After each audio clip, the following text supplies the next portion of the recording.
दूत परमेश्वर मारे, जन की पैज रखी करतारे। बादशाह शाह सब वस कर दीने, अमृत नाम महारस पीने। बादशाह शाह सब वस कर दीने, अमृत नाम महारस पीने। निर्भय भव जो भगवान, साध संगत मिल कीनो दान। निर्भय बज हो भगवान, साध संगत मिल कीनो दान। शरण परे प्रभ अंतर जामी, नानक ओट पकरी प्रभ स्वामी। शरण परे प्रभ अंतर जामी, नानक ओट पकड़ी प्रभ स्वामी। थिर घर वैस्यो हर जन प्यारे, सतगुरु तुमरे काज सवारे। सतगुरु तुमरे काज सवारे।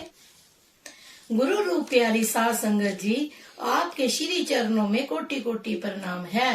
परम पिता परमेश्वर की अपार दया मेहर से जब कोई सत स्वरूप हस्ती का हमारे जीवन में प्रवेश होता है, हमारा सोचने का नजरिया बदल जाता है। महापुरुष हमें परमेश्वर वाला जीवन अपनाने की हमेशा प्रेरणा करते हैं। हमारी दुविधाओं को महापुरुष अपनी प्रेरणा व सच्चे मार्गदर्शन से दूर करने का प्रयास करते हैं। पल पल हमारा मार्गदर्शन करते हैं। परम पूज्य परम संत कृपाल सिंह जी महाराज इस वीडियो में जिज्ञासु संगत के प्रश्नों के उत्तर दे रहे हैं। वीडियो शुरू करने से पूर्व गुरु प्यार का एक भजन प्रस्तुत है। आपसे बेनती है, हमारे चैनल को सब्सक्राइब करें, शेयर करें व लाइक करें। धन सतगुरु धन गुरु रूप प्यारी साध संगत जी।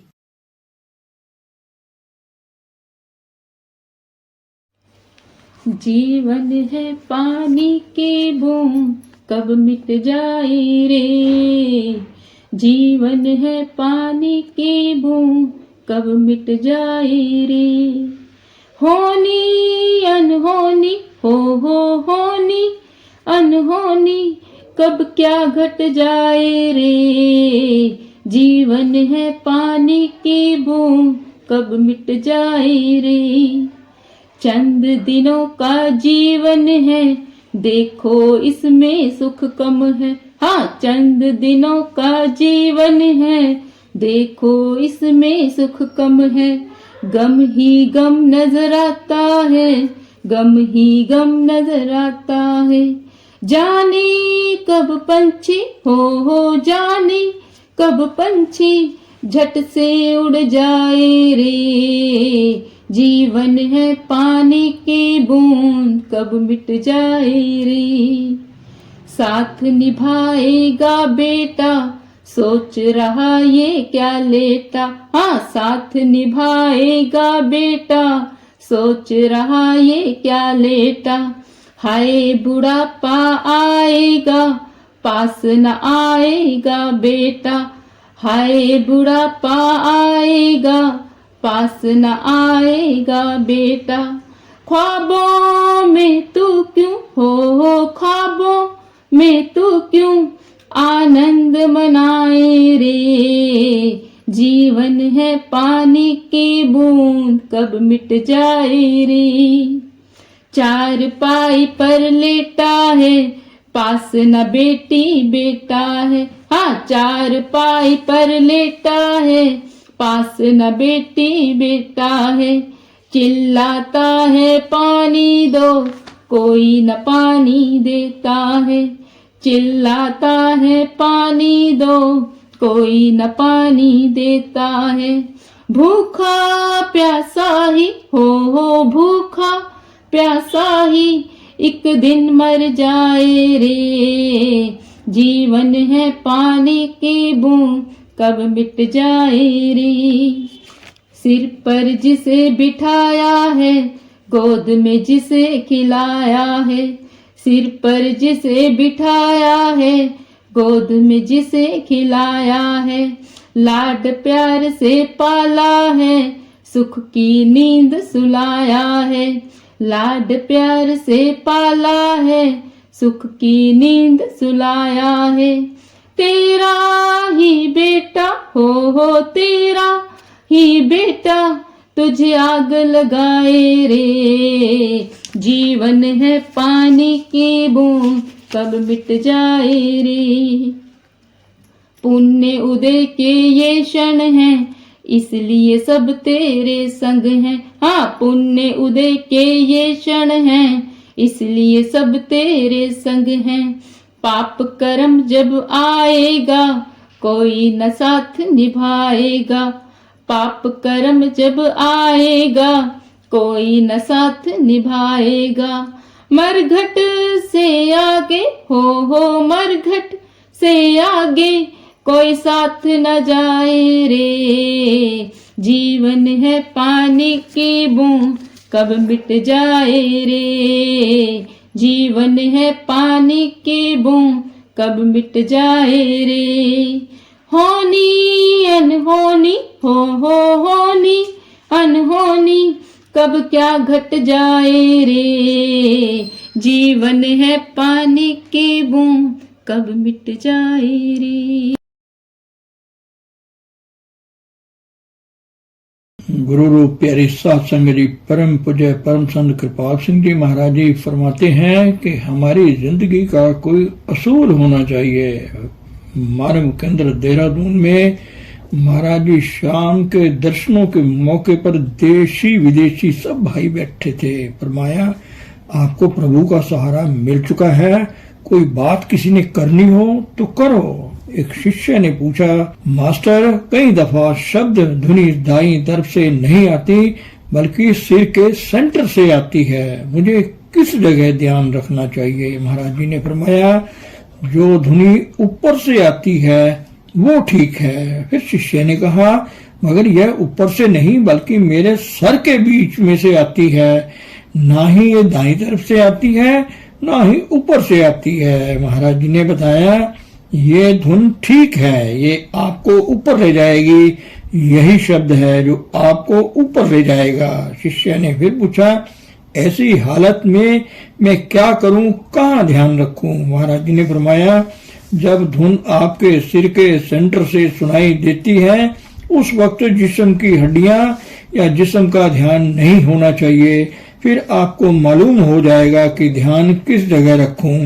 अगर आपको जिस्म के किसी हिस्से का, जैसे हड्डियां, सिर, नाक, कान या हाथ का ध्यान रहेगा तो आपका ध्यान ठीक नहीं बन पाएगा। बस अब और कोई सवाल नहीं रहा। माता के पेट में बच्चे की परवरिश दो चीजों के साथ होती है, एक लाइट और दूसरी साउंड यानी ध्वनि। जन्म के बाद अगर वो रोता है तो उसे लाइट दिखाते हैं या कोई घंटी बजाते हैं, यह सुनकर बच्चा खामोश हो जाता है।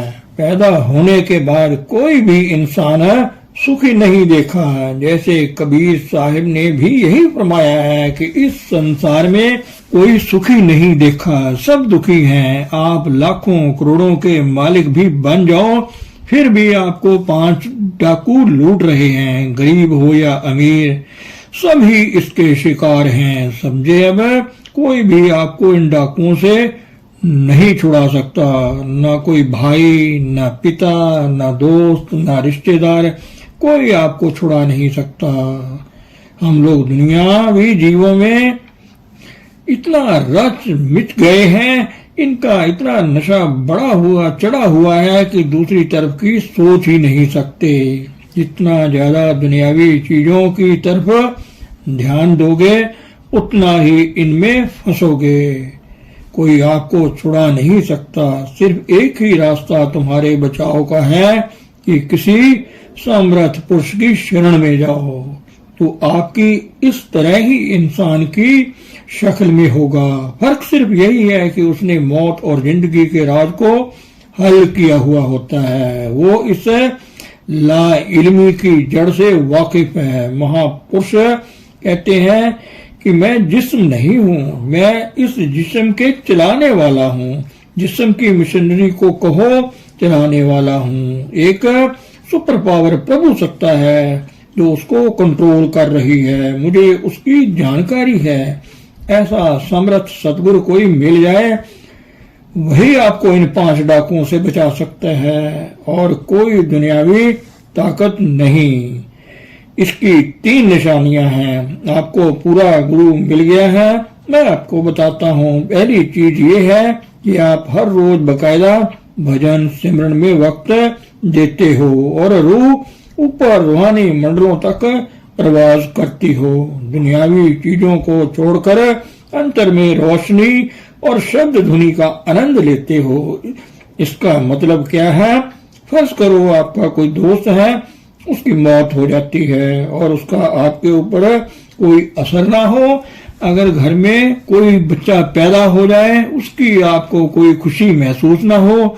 ये सब चीजें लेने देने का संबंध है। पिछले कर्मों के मुताबिक जब इन चीजों का आपके दिल पर कोई असर ना हो, फिर समझो कि आपका ताल्लुक किसी पूर्ण हस्ती से है। सिखों के 10 गुरु साहिबान के जमाने में एक सिख आया और गुरु साहिबान से पूछा कि आप अपने शिष्यों में एक ऐसा सिख दिखा सकते हो जो इस मार्ग पर चलता है।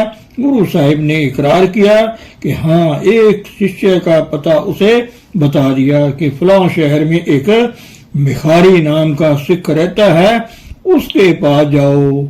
तो वो भिखारी के पास पहुंचा और गुरु साहिब का खत दिखाया तो भिखारी ने उसे बड़े आदर भाव से बिठाया। भिखारी उस वक्त एक मुर्दे का सामान तैयार कर रहा था, जिस पर मुर्दा डालकर शमशान वगैरह में ले जाया करते हैं। तो उस आदमी ने भिखारी से दरियाफ्त किया कि ये क्या कर रहे हो?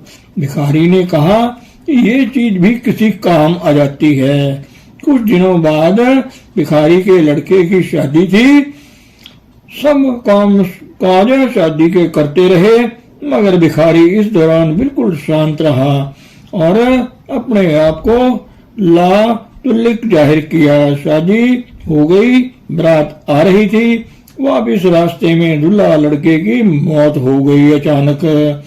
जब घर मुर्दा शरीर लेकर पहुंचे तो वही सामान जो मुर्दे के लिए किया हुआ था काम आ गया। लड़के की मौत का भिखारी के दिल पर कोई असर न था।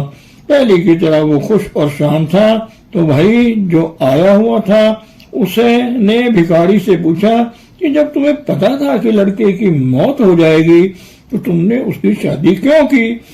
भिखारी ने जवाब में कहा कि लड़के की मौत की मुझे पहले ही खबर थी, इसलिए मैंने सारा सामान मुर्दे का तैयार कर रखा था, मगर वो प्रभु का हुक्म बदल नहीं सकता था। जो होना है उसके लिए तैयार रहना चाहिए और सामान भी तैयार हो। क्या अब आप समझे? जब गुरु समर्थ मिल गया तो अपने मन की हालात को बदलो, अपने आप को समझो। सतगुरु के मिलने से सब कुछ पाया हुआ नहीं बन जाता, बल्कि अगर पाना चाहते हो सब कुछ है तो जो वो कहता है करो, उसके वचनों पर फूल चढ़ाओ, अपने जीवन में धारण कर लो।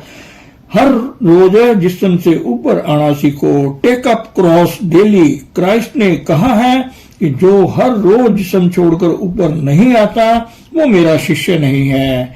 सभी महापुरुषों ने जोर दिया है कि वक्त का दसवंध दो जरूरी है। बेशक हमें रियायत दी गई है कि 2 घंटे हर रोज दो। दूसरी चीज ये है कि जिंदगी में हालात बदलते हैं। कभी आदमी दौलतमंद होता है और कभी गरीब हो जाता है, कभी दिवालिया हो जाता है, दूसरा दौलतमंद साहूकार बन जाता है। ये सब दुनिया की एंजॉयमेंट्स है। इसमें शिष्य को कोई फर्क नहीं पड़ता, क्योंकि इसने इन चीजों से ताल्लुक तोड़ लिया है, दुनियावी मोह माया से निकल चुका है, इसलिए असर नहीं होता। अगर तुम बीमार हो, तुम्हें कोई फिक्र नहीं, कोई घबराहट नहीं है, बाहरी चीजें आपको पिंच नहीं करती, क्योंकि आप अंतर्मुख होना सीख गए हैं या आप एयर कंडीशनड हो चुके हो, तो ऐसे किसी चीज का आप पर असर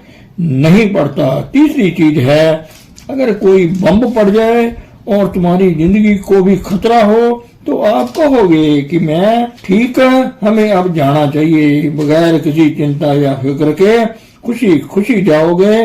alright, let's go without any worry और attachment, quite jolly about it. अब देखो आप कहाँ खड़े हो, now see where you stand.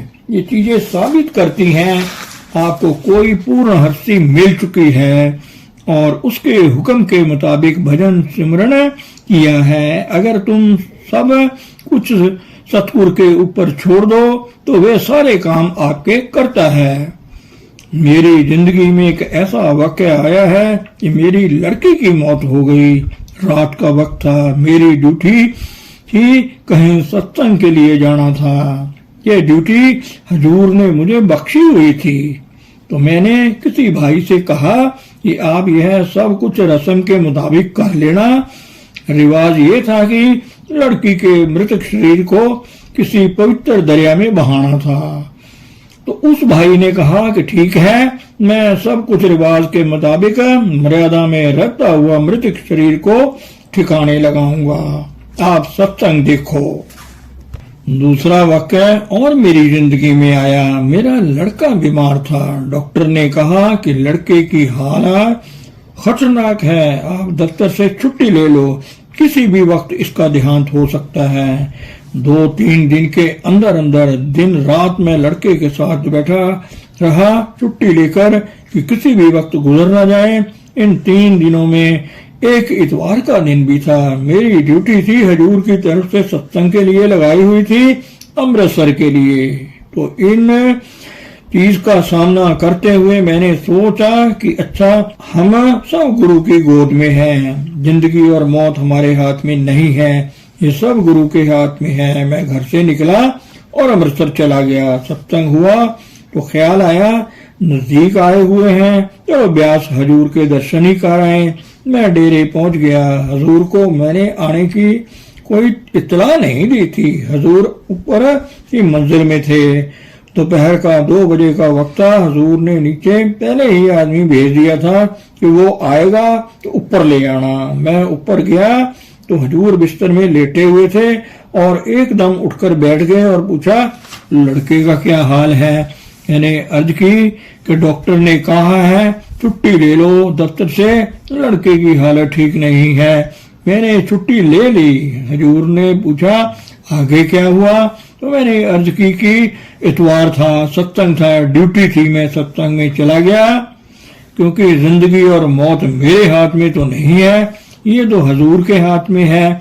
सत्संग के बाद ख्याल आया कि नजदीक आए हैं, चलो ब्यास चले, हजूर के दर्शन हो जाएंगे। तो हजूर बिल्कुल खामोश बैठ गए, दोनों हाथों से अपना सिर पकड़कर मैंने अर्ज की कि हजूर, जो आपका एक ख्याल ही कर लेता है तो उसके सब फिक्र दूर हो जाते हैं, तो आप ऐसे क्यों। हजूर बोले, कृपाल सिंह, आपने अपना बोझ मेरे ऊपर डाल दिया, मुझे तो उठाना ही है। तो अब समझे आप, अगर आप सब कुछ गुरु पर छोड़ दो तो गुरु हर काम आपका करता है। इस तरह हम भी बच जाते हैं। आपने देखा होगा कि सिखों में खास तबका है जो बड़ी ऊंची पगड़ी पहनते हैं और पगड़ी के गिर्द एक लोहे का चक्कर भी लगाते हैं, जिसको निहंग कहते हैं।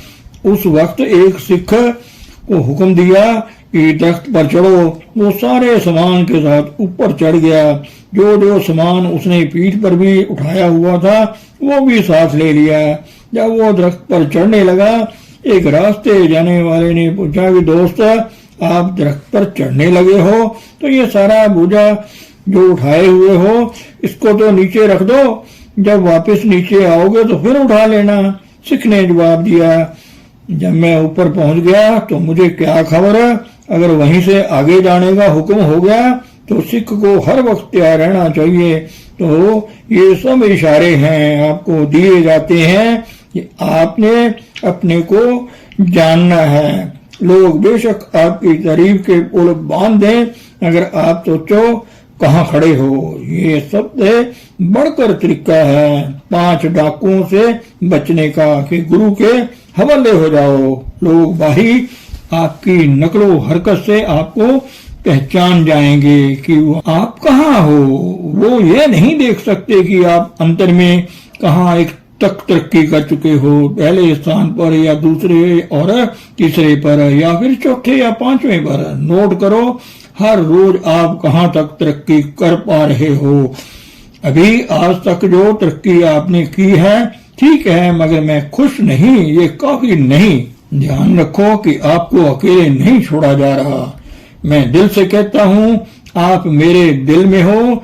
मैं जब भी अपने हुजूर को मिलने जाता था तो वहां भी बहुत लोग इतराज किया करते थे कि ओ यह फिर हुजूर के पास चला गया। बड़ी भारी मुखालफत थी। ये कुदरती है, अगर तुम बतख को मुर्गी के बच्चों में मिला दोगे तो एक दिन आखिर तो आएगा कि बतख का बच्चा छलांग लगाकर मुर्गी के बच्चों में से निकल जाएगा। मुर्गी के बच्चे पानी के किनारे पुकारते ही रह जाएंगे, ए दोस्त तुम डूब जाओगे। मगर उनको क्या पता था कि वो तैरना जानता है। मैं अपने गांव में नाम देने वाला सबसे पहला आदमी था, तो कुछ गड़बड़ शुरू हो गई। मेरे गांव वालों ने गुरुद्वारे में बुला लिया। मैंने उन्हें रूहानियत के बारे में समझाया। आखिरकार मैंने कहा कि ठीक है, विचारों में बड़ा भारी फर्क है।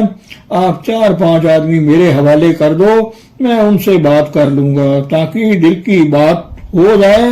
तुम जो सियाने आदमी समझते हो वो चुन लो। नतीजा ये हुआ कि उनमें से एक आदमी ने कसम खा ली कि मैं कृपाल सिंह को जान से मार दूंगा। मीटिंग का वक्त रात के 10 बजे का रखा गया। निशाना उनका मुझे मारने का था। रात को मैंने जिस रास्ते से जाना था उसी रास्ते में मुझे मार देने का प्रोग्राम बन गया। तो जो जगह उन्होंने चुनी हुई थी मारने की, मैं उस जगह पहुंच गया। मुझे बिल्कुल परवाह न थी। सीधा गुजरता हुआ वहां से सीधा मीटिंग वाली जगह पहुंच गया। वो मुझे रास्ते में मिले, मगर किसी की हिम्मत ना पड़ी मुझे मारने की।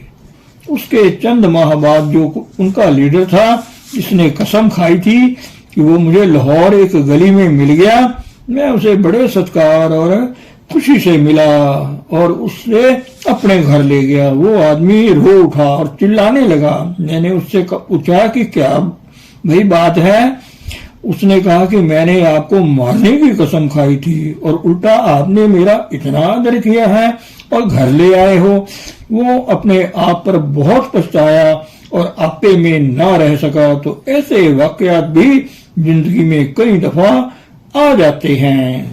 आपको पता होगा कि क्राइस्ट ने कहा था, ऐ पिता इनको माफ कर दो क्योंकि ये नहीं जानते कि ये क्या कर रहे हैं। ऐसे हालात से इंसान का पता चल जाता है कि इसे कोई अनुभवी पुरुष मिल चुका है। यहाँ तक कि हालात बिल्कुल आपके खिलाफ हो जाएं और लोग नफरत भी करने लग जाएं, तब भी आप अंदर से शांत रहें और हालात पर आप पर कोई असर ना हो। दूसरी तरफ अगर लोग आपकी तारीफ करने लग जाएं और आपको इज्जत दें, तब भी आप ऐसी शोभा से लातल्की का इंतजार करें और घमंड में ना आए। तो ऐसी चीजों से लोग खुद आपका अंदाजा लगाएं। अब आप पूछेंगे कि डायरी रखना क्यों जरूरी है। क्योंकि हमें सिर्फ रास्ते पे डाला गया है, अभी मुकम्मल नहीं हुआ है। पिछले जमाने में लोग अनुभवी पुरुष की शरण में कई साल रहते थे।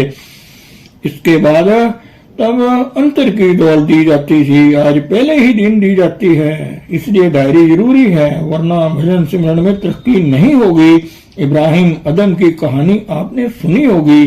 तो कबीर साहब के पास 3-4 साल मतवातर रहा। इस दौरान उसने रहना सहना इज्जत करनी सीखी।